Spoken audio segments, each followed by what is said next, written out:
Multiple disc partitions बनाना है या फिर पार्टीशंस को मर्ज करना है या फिर पार्टीशन को डिलीट करना है या फिर कुछ भी करना है, दंगल खेलना है, कबड्डी खेलनी है, सब कुछ कर सकते हो। कहने का मतलब ये है कि डिस्क पार्टीशन से रिलेटेड सारी चीजें आप काफी इजीली कर सकते हो। तो इसके लिए हम यूज करने वाले हैं 4D डिस्क पार्टीशन मैनेजर। इसकी लिंक डिस्क्रिप्शन में मिल जाएगी, आप इसको फ्री में डाउनलोड कर सकते हो। तो जैसे ही आप इस सॉफ्टवेयर को खोलेंगे आपको 4 ऑप्शंस मिलेंगे। क्लोन कर सकते हो अपने डिस्क को, माइग्रेट कर सकते हो अपने ऑपरेटिंग सिस्टम को, और कन्वर्ट कर सकते हो अपनी डिस्क को या फिर पार्टीशंस को आप मैनेज कर सकते हो। एक एक करके हम इन ऑप्शंस को देखते हैं। सबसे पहला ऑप्शन मिलता है क्लोन डिस्क। आपकी जो पूरी डिस्क है ना उसको क्लोन कर सकते हो। क्लोन करने के बाद उस डिस्क को अपने दूसरे कंप्यूटर में यूज कर सकते हो, तो एक तरह से आपका पूरा कंप्यूटर हो जाएगा क्लोन। इसके अलावा एक पर्टिकुलर पार्टीशन को भी आप क्लोन कर सकते हो। तो जैसे कि मैं यहाँ पर दिस पीसी में जाता हूँ तो यहाँ पर इनमें से मैं एक पर्टिकुलर पार्टीशन को क्लोन कर सकता हूँ। जैसे कि मुझे सी वाला पार्टीशन जो है मेरा सी ड्राइव, उसको मैं क्लोन करना चाहता हूँ, वो भी कर सकता हूँ। तो जैसे मैं क्लोन पार्टीशन पर जाता हूँ तो मेरे पास ऑप्शंस आ रहे हैं कि कौन से पार्टीशन को आपको क्लोन करना है। तो यहाँ पर मेरे पास 2 डिस्क लगी हुई है, एक तो 0 डिस्क है और एक मेरी दूसरी डिस्क है डिस्क 2। तो ये मेरी एक्सटर्नल ड्राइव है और ये मेरी इंटरनल हार्ड डिस्क के 2 पार्टीशन है। ये मेरी SSD लगी हुई है। तो अगर मैं अपनी पूरी विंडोज के पार्टीशन को क्लोन करना चाहता हूँ, इसको सोर्स सेलेक्ट करके और अपने टारगेट को सिलेक्ट करने के लिए कंटिन्यू कर देता हूं। अब ये पूछ रहा है कि भाई आपको अपना टारगेट कौन सा सिलेक्ट करना है। तो मेरे पास ये इतने पार्टीशंस दिखा रहा है और ये मेरी डिस्क दिखा रहा है, तो मैं पर्टिकुलर डिस्क का कोई पर्टिकुलर पार्टीशन सेलेक्ट कर सकता हूं। तो इस तरह से मैं पूरे एक पार्टीशन को क्लोन कर सकता हूं। इसके अलावा क्लोन डिस्क का ऑप्शन मिलता है। यहाँ पर आप देख सकते हो मेरी फिलहाल 3 डिस्क लगी हुई है, एक SSD है, एक मेरी हार्ड डिस्क है और मेरी एक एक्सटर्नल हार्ड डिस्क है। तो मैं इसमें से पूरी एक डिस्क को जो है क्लोन कर सकता हूँ अपनी दूसरी हार्ड डिस्क में। तो मेरी ये जो हार्ड डिस्क है ये 1 TB की है, तो मैं इसको पूरा क्लोन कर सकता हूँ विद पार्टीशंस अपने दूसरे डिस्क में।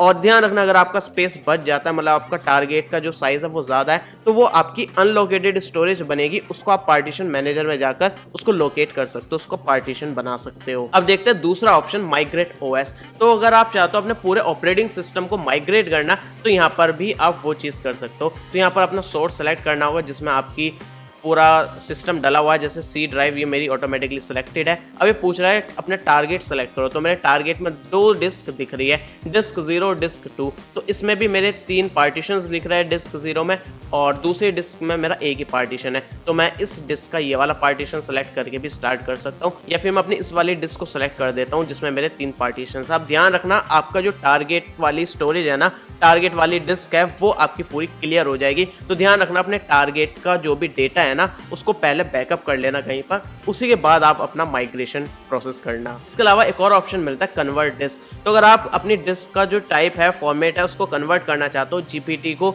MBR में करना है या फिर MBR को GPT में करना है, वो भी आप यहाँ पर कर सकते हो। जैसे मैं MBR to GPT सेलेक्ट करता हूँ तो यहाँ पर दिखा रहा है कौन सी मुझे डिस्क सेलेक्ट करनी है, और उसके बाद सेलेक्ट कर सकता हूँ कि मुझे GPT रखना है या फिर MBR रखना है। इसके अलावा यहाँ पर पार्टीशन मैनेजर मिलता है। यहाँ पर मैं पार्टीशन में काफ़ी सारी चीज़ें कर सकता हूँ। मैं माइग्रेट कर सकता हूँ, रिसाइज कर सकता हूँ, मूव कर सकता हूँ, और अपने पार्टीशंस को क्रिएट कर सकता हूँ, लोकेट कर सकता हूँ, डीलोकेट कर सकता हूँ, और बहुत सारी चीज़ें कर सकता हूँ। मतलब आपके कंप्यूटर में ये डिस्क के इतने सारे पार्टीशंस दिखते हैं ना, जैसे ये 2 पार्टीशंस है मेरे पीसी में, D और E। तो ये मेरी एक ही डिस्क है जो कि 1 TB की है, लेकिन मैंने इसके 2 पार्टीशंस बना रखे हैं, D और E। तो मैं इन दोनों पार्टीशन को एक सिंगल पार्टीशन भी बना सकता हूँ, या फिर अपने D पार्टीशंस में 2-3 मल्टीपल पार्टीशंस भी बना सकता हूँ, या फिर मैं इसको डीलोकेट कर सकता हूँ, रीलोकेट कर सकता हूँ, क्लियर कर सकता हूँ और माइग्रेट कर सकता हूँ, और भी काफ़ी सारे ऑप्शंस मिलते हैं। यहाँ पर मैं जैसे कि अपनी ये वाली डिस्क सेलेक्ट करता हूँ तो इसमें डिलीट करने का ऑप्शन मिल जाएगा। मैं अपने इस पार्टीशन को पूरा वाइप कर सकता हूँ, डिलीट कर सकता हूँ, फॉर्मेट कर सकता हूँ, और यहाँ पर मुझे इसका टाइप मिल जाएगा